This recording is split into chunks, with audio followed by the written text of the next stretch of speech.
Hi అండి. అందరూ ఎలాగున్నారు? బాగున్నారా? నేనైతే చాలా బాగున్నాను. మీరందరూ బాగుండాలని మనస్ఫూర్తిగా అయితే కోరుకుంటున్నాను. ఈరోజు టిఫిన్ వచ్చేసి చపాతీ మసాలా కర్రీ అయితే చేస్తున్నాను. నాతో పాటునే మా పిల్లలు అయితే 5:30కి ఆ టైం అయితే లేచారు. ఎందుకంటే వాళ్ళకి ఎగ్జామ్స్ అయితే జరుగుతున్నాయండి. ఫైనల్ ఎగ్జామ్స్ 3 డేస్ నుంచి అయితే జరుగుతూ ఉన్నాయి. ఇక్కడ వచ్చేసి టిఫిన్లోకి చోలే మసాలా కర్రీ చపాతీ చేసిందని చెప్పాను కదా. చోలే అవన్నీ కూడా అయితే బఠానీలు ఉడికించుకొని పక్కన పెట్టుకున్నానండి. అదే తెల్ల శనగలు అంటారు కదా, వాటిని అయితే నైటే నానపెట్టేసుకున్నాను. ఉడికించుకొని పక్కన పెట్టేశాను. అవి ఉడికినాయా లేదని చెప్పేసి నేను రెండైతే నోట్లో వేసుకుని అయితే తింటూ ఉన్నాను. అవి తింటూ వాటికెళ్ళి చూస్తుంటే మా పాప ఏమో వాటికెళ్ళి కదమ్మా కెమెరా వైపు చూడు అని చెప్పేది చెప్తుంది. అందుకే అక్కడే నవ్వుతూ ఉన్నాను. పచ్చిమిర్చి ఉల్లిపాయ అయితే కట్ చేసినానండి. ఈ చోలే కర్రీ అయితే మసాలా కర్రీ నాకు మా పిల్లల వరకే చేసుకుంటున్నాను. ఎప్పుడు నేను ఉల్లిపాయ టమోటా అవి మిక్సీ పట్టేసుకునేదాన్ని. ఈసారి అయితే మిక్సీకి పట్టలేదండి. ఎందుకంటే గ్రేవీ ఎక్కువగా వచ్చేసి చోలే మసాలా కర్రీ అనేది మిగిలిపోతుంది. ఈసారి నేను మిక్సీకి ఏమి పట్టేసుకోకుండా ఆయిల్ వేసుకొని ఫస్ట్ అయితే కసూరి మేతి కొంచెం అయితే వేసుకున్నాను. కసూరి మేతి వేడి కాగానే కట్ చేసి పెట్టుకున్న ఉల్లిపాయ పచ్చిమిర్చి కూడా వేసేసుకొని నేను ఆయిల్లో అయితే ఫ్రై చేసుకోవాలి. కొంచెం కలర్ వచ్చేంత వరకు అయితే చోలే మసాలా కర్రీ అని అలాగే చపాతీ అని చెప్పేసాను కదా, చపాతీ పిండి కూడా అయితే కలిపి పక్కన పెట్టేసుకున్నానండి. ఈ టమోటా మిక్సీ పట్టేసుకునే లోపు ఈ ఉల్లిపాయ అంతా కూడా అయితే బాగా వేగిపోయింది. ఇలా కూడా అయితే చాలా బాగుందండి. చోలే మసాలా కర్రీ అయితే టేస్ట్ కూడా ఉంది. రైస్లో కూడా అయితే మిగిలిపోయింది. అలాగనే మధ్యాహ్నం లంచ్లోకి వచ్చేసి ఈ చోలే మసాలా కర్రీ అను బెండకాయ ఫ్రై చేశాను. చాలా బాగున్నాయి రెండు కాంబినేషన్ అయితే. ఉల్లిపాయ వేగంగానే టమాటా ఒకటి మిక్సీకి అయితే పట్టేసుకొని ఆ టమాటా పేస్ట్ వేసి అర స్పూను అల్లం వెల్లుల్లి పేస్ట్ వేసుకొని పూర్తిగా పచ్చివాసన పోయేంత వరకు అయితే ఫ్రై చేసుకోవాలి. ఆ తర్వాత అర స్పూను జీలకర్ర పొడి, ధనియాల పొడి, పసుపు, ఉప్పు, కారము అవన్నీ కూడా అయితే తగినంత అయితే వేసాను. అర స్పూన్ ఏమో జీలకర్ర పొడి, ధనియాల పొడి అయితే వేసాను. రుచికి సరిపడా సాల్ట్, తగినంత కారం అయితే వేసానండి.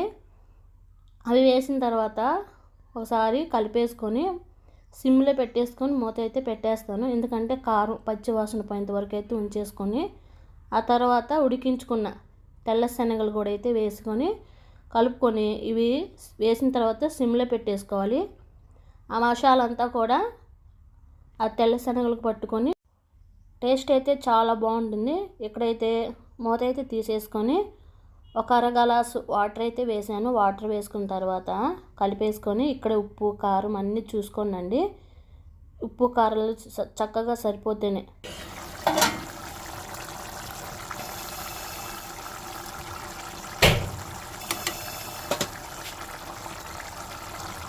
వాటర్ అంతా వేసిన తర్వాత చూడండి బాగా ఉడికిపోతుంది కదా. కర్రీ ఇంకా ఆఫ్ చేస్తామనగా పావు స్పూను గరం మసాలా, అలాగనే లాస్ట్లో కొంచెం కొత్తిమీర అయితే వేసేసుకొని కలిపేసుకొని 1 నిమిషం పాటు ఉంచేసుకొని గ్యాస్ ఆఫ్ చేసుకుంటే చోలే మసాలా కర్రీ అయితే రెడీ అయిపోయిందండి. చాలా బాగుంది. గోధుమ పిండి అయితే ముందే కలిపి అయితే పక్కన పెట్టేసాను కదా, పిండి కూడా అయితే చక్కగా నానిపోయింది. ఆ తర్వాత ఇక్కడ చెరో ఒకటి పిల్లలకి చపాతీ అయితే చేస్తున్నాను. ఈ పెనం మీద చపాతీ రుద్ది వేసాను. ఇంకోటి చపాతీ రుద్దుతుంటే ఈలోపు ఇదేమో కొంచెం లైట్గా అడుగంటిపోయింది. కొంచెం ఆయిల్ అయితే వేయలేదు. మా పాపకు ఆయిల్ వేయకుండా నాకు ఇవ్వమ్మని చెప్పింది. ఉదయాన్నే ఆయిల్ వేసుకొని తినకూడదమ్మని అయితే చెప్తుంది. సరేలే కదా, తనకి ఇష్టం వచ్చినట్లు వేస్తే తింటుంది కదా అని చెప్పేసి ఆయిల్ వేయకుండా తనకు ఒకటి అయితే వేసి ఇచ్చాను. మా బాబుకి ఆయిల్ వేసి కర్రీ అయితే పెట్టేసాను. వాళ్ళు తినేసి స్కూల్కి అయితే వెళ్ళిపోయారు.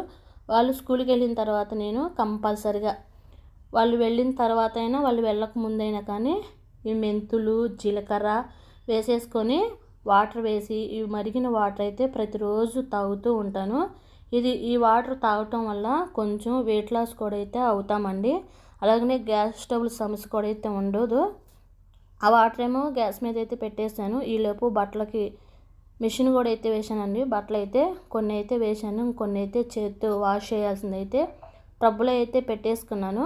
ఆ వాటర్ అన్నీ తాగేసి టిఫిన్ కూడా చేసిన తర్వాత బట్టల ఎండు కూడా అయితే తర్వాత వాష్ చేయొచ్చు అని చెప్పేసి బట్టలు పక్కన పెట్టేశానండి.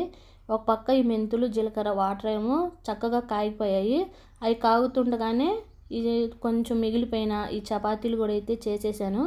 మా వారు ఉదయం పూట కానీ సాయంత్రం పూట కానీ టిఫిన్ అయితే చేయరు. ఓన్లీ మధ్యాహ్నం పూట రైస్ మాత్రమే అయితే తింటారు. తనైతే చాలా వెయిట్గా ఉండేవాడు. వెయిట్ అయితే చాలా లాస్ అయిపోయాడండి. చాలా తగ్గాడు. తనని చూసి నేను కూడా అయితే వెయిట్ లాస్ అవ్వదని చెప్పేసి ఒక నిర్ణయం అయితే తీసుకొని ఈ మెంతులు జీలకర్ర వాటరు దగ్గర దగ్గర ఒక నెల నుంచి అయితే తాగుతూ ఉన్నానండి. పర్లేదు, నేను కూడా కొంచెం ఒక 2 కిలోలు ఏమో తగ్గాను అనుకుంటున్నాను. ఇంకా వెయిట్ అయితే ఏమి వేసుకోలేదండి. ఈ మెంతులు జీలకర్ర వాటరు చాలా యూస్ఫుల్గా అయితే అవుతాయి. ప్రతి ఒక్కరు మీకు కనుక నచ్చితే జీలకర్ర మెంతులు వాటర్ అయితే తాగనండి. గ్యాస్ ట్రబుల్ సమస్య, కడుపు ఉబ్బరం అలాగ ఉండకుండా అయితే ఉంటాయి. ఇదిగోండి వాటర్ అవన్నీ కూడా అయితే తీసుకొని బయటకైతే వచ్చేస్తున్నాను. కూర్చొని తాగుదామని, ప్రశాంతంగా ఉంటుంది బయట. 12 వరకు అయితే నీడగా ఉంటుందండి ఇంటి ముందైతే. గులాబీ చెట్లకైతే 2 గులాబీ అయితే ఉన్నాయి. అవేమి ఏం కట్ చేయలేదు. ఇవి వచ్చేసి ఉల్లికాడలన్నీ. ఒక ఉల్లిపాయ అయితే నాటితే బాగా ఇగురు అయితే పెట్టేసింది. వాటికేమో ఉల్లికాడలు అయితే వచ్చేసాయి. ఇవి కట్ చేయాలనిపించలేదు అవైతే.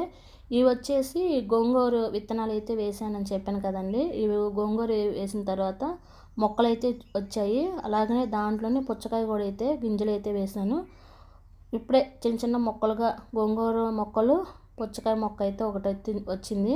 ఇంకా అవి తాగేసి పక్క బట్టలు అన్నీ మడతేసి ఇల్లు ఎక్కడెక్కడ సర్దేశానండి. ఆ తర్వాత కీర, క్యారెట్, బీట్రూట్ వేసేసుకొని ఈరోజు జ్యూస్ చేసుకుందామని అయితే కట్ చేసుకున్నాను అవన్నీ కూడా. కీర అయితే మా బాబు అయితే తినడు, మా పాప అయితే తినేసిద్దండి. మా బాబు తినడు కదా, ఎలా ఒకళ్ళు జ్యూస్ చేస్తున్నా కదా అని చెప్పేసి ఆ కీర ఒకటైతే వేసి ఇంకా ఈ విధంగా మిక్సీకి అయితే పట్టేసుకొని వడకట్టేసుకుంటున్నాను. ఈ క్యారెట్ బీట్రూట్ జ్యూస్ పిల్లలైతే కొంచెం కూల్గా ఉంటే తాగేస్తారండి, వద్దనుకుండా అయితే. శనగలతో సలాడ్ అయితే చేస్తున్నానండి. క్యారెట్ తురుము, బీట్రూట్ తురుము అవైతే తురుము పట్టేసుకొని ఆ తర్వాత కీర కొంచెం అయితే కట్ చేసుకున్నాను సన్నగా ముక్కలు. ఆ తెల్ల శనగల్లో అవి 3 అయితే వేసేసుకొని ఇక్కడ వచ్చేసి సలాడ్లోకి కొంచెము కొత్తిమీర, కొద్దిగా పుదీనాకు, 1/2 స్పూను జీలకర్ర పొడి, 1/2 స్పూను మిరియాల పొడి అయితే వేసుకున్నాను. మిరియాలైనా వేసుకోవచ్చండి మీరు. మిరియాల పొడి ఉందని చెప్పేసి మిరియాల పొడి అయితే వేసాను. ఆ తర్వాత రుచికి సరిపడా సాల్ట్ అయితే వేసేసుకొని 2 స్పూన్లు పెరుగు అయితే వేసుకున్నానండి. ఈ పెరుగు అనేది పుల్లగా ఉండకూడదు. పులుపు ఉంటే సలాడ్లోకి బాగుండదండి అంతగా అయితే. ఇక్కడ వచ్చేసి ఇంకా అదంతా కూడా అయితే మిక్సీకి పట్టేసుకొని తెల్ల శనగలు, బీట్రూట్ తురుము, క్యారెట్ తురుములు వాటిలో అయితే వేసేసుకొని ఒకసారి అయితే కలిపేసుకుంటే సలాడ్ అయితే రెడీ అయిపోయింది. చాలా బాగుందండి ఈ సలాడ్ అయితే. ఈ సలాడ్ కొంచెము ఒక చపాతీ అయితే నేను పెట్టేసుకుని అయితే తిన్నాను. చోళ మసాలా కర్రీ ఉంది కదా, ఆ కర్రీ అయితే ఏమీ వేసుకోలేదండి నేను. ఇక్కడ వచ్చేసి బీట్రూట్ క్యారెట్ జ్యూస్ అయితే చేశాను కదా, దాంట్లోకి కటోరా సబ్జా గింజలు కూడా అయితే నానపెట్టేసుకున్నాను ముందుగానే. కొంచెం అయితే వేసేసుకొని కలుపుకున్నాం. ఒక చపాతీ, ఈ సలాడు తినేసి ఒక అరగంట ఆగిన తర్వాత ఈ బీట్రూట్ జ్యూస్ తాగితే మన పొట్ట అయితే ఫుల్ అయిపోతుంది. త్వరగానే వెయిట్ లాస్ అయితే అవుతామండి. మనం ఎన్నో రోజులు మించి వెయిట్ లాస్ చేయకుండా సడన్గా వెయిట్ లాస్ అవ్వాలంటే అవ్వం కదా. రోజులు పడే కొంది వెయిట్ లాస్ అవుతామండి. కంపల్సరిగా వెయిట్ లాస్ అవుతాము, వెయిట్ లాస్ అవ్వము అనేది ఎప్పుడు మన మనసులో అయితే ఉండకూడదు. ఏదైనా సాధించగలుగుతాము అనుకొని మనం ఉంటే సాధించగలుగుతామండి. సాధించలేము అనుకుంటే మనం ఏది సాధించలేము. ఇక్కడ వచ్చేసి సలాడ్తో నేను ఒక చపాతీ పెట్టేసుకొని తినేసాను. ఆ తర్వాత ఒక అరగంట తాగినాక ఈ జ్యూస్ అయితే తాగుతున్నాను. ఉదయాన్నే ఈ బీట్రూట్ క్యారెట్ జ్యూస్ తాగటం వల్ల కూడా ముఖంలో కాంతివంతంగా, చర్మము హెల్దీగా, మనం ఆరోగ్యం కూడా అయితే ఉంటూ ఉంటాము. ఎప్పుడు పిల్లల్ని, భర్తని ఆరోగ్యం ఉంచాలని చూసుకుంటూ ఉంటాము ఇంట్లో ఆడవాళ్ళం అయితే. కానీ మనం కూడా కొంచెం హెల్దీగా ఉంటేనే మన కుటుంబం అనేది హెల్దీగా కూడా అయితే ఉంటుంది. అలాగైతే తాగేసి నేను బట్టలన్నీ కూడా అయితే ఆరిపెట్టేసానండి. కొన్ని వాషింగ్ మిషన్లోకి వేసాను కదా, గిన్నెలు తోమేసి కొన్ని ఉన్న బట్టలు కూడా అయితే వాష్ చేసేసాను. ఆ తర్వాత నేను కూడా అయితే ఫ్రెష్ అయిపోయి మధ్యాహ్నం లంచ్లోకి బెండకాయ ఫ్రై అయితే చేస్తున్నాను. బెండకాయలు ఎక్కువగా జిగురు అయితే రాకుండా ఫస్ట్ అయితే ఆయిల్ అదంతా వేయకుండా నార్మల్గా మీడియం ఫ్లేమ్లో పెట్టేసుకొని బెండకాయలో ఉన్న జిగురంతా పోయేంత వరకు అయితే ముందు వేయించుకోవాలి. ఆయిల్ వేయకుండా జిగురంతా పోయేంత వరకు అయితే ఉంచేసుకున్న తర్వాత అవి ఒక ప్లేట్లోకి అయితే పెట్టేసుకోవాలి. ప్లేట్లోకి పెట్టేసుకున్న తర్వాత ఇప్పుడు నేను పోపు అయితే పెట్టేస్తున్నాను. జిగురు అయితే అస్సలకైతే ఉండదండి ఈ విధంగా చేసుకుంటే బెండకాయ ఫ్రై అయితే. ప్లేట్లో పెట్టేసిన తర్వాత ఇక్కడ పోపు పెట్టేసుకుంటున్నాను.